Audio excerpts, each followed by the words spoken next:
When I was a kid, I got $5 a week for my allowance. And I remember my mom gave me a little metal box with a lot of envelopes in it so I could allocate my $5. And there was an envelope in there, a small little envelope called tithe. And every week I put 2 quarters in there, 50 cents. And I did that for years. That's how I learned that 10% of all of my money went to my church. And I remember when I got a little bit older, teaching my younger sister how to do the same thing. That's how I started giving. And ever since then, giving has been an amazing joy to me.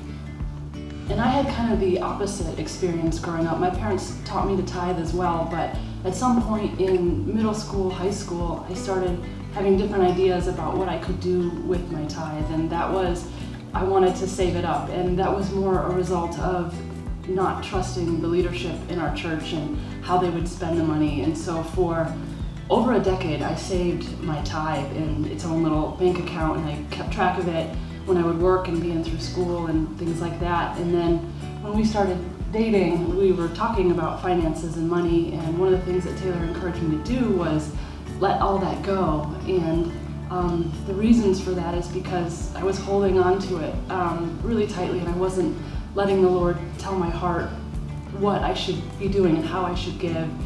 I love this church, and I love the people in this church. And one day, one of our friends who works for Youth for Christ had a really big need, and so me and another friend were able to join together, and I just emptied that bank account and was able to help her. And it's wonderful because she had also been really praying for something big, and she was able to see the Lord's faithfulness, and I was able to see the Lord's faithfulness. And when you let the tithe go, the Lord fills that. So you just, I end up being more involved in Youth for Christ and in the mission that they have, and in this church and in Care Elementary and things like that, when you just let go and you don't hold on so tightly to what you think is yours.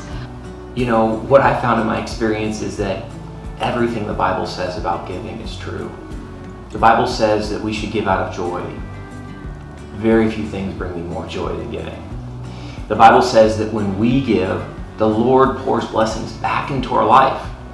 And the amazing thing is, I found that He pours both spiritual and material blessings back into my life when I give. That's an amazing return on the things that I give. Some people may question the amount.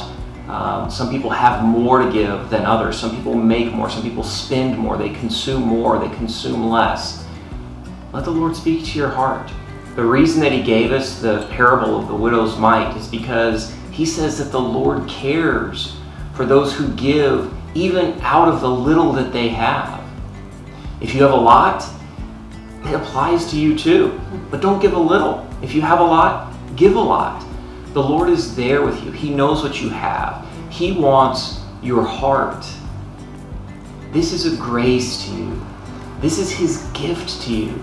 This is a very practical way that you can walk more closely to Him and that you can put away worldly things. It's a very practical step towards that, and it can be such a blessing. The other great thing about giving is it's something you can practice. It's something you can try. You got a lot of opportunities to step up to the plate. Take a swing, take a chance, see how it goes. But when you watch for the effect on your heart, because that's where He's working. You see your heart change, you know that this is an amazing opportunity that He's giving you to walk nearer to Him.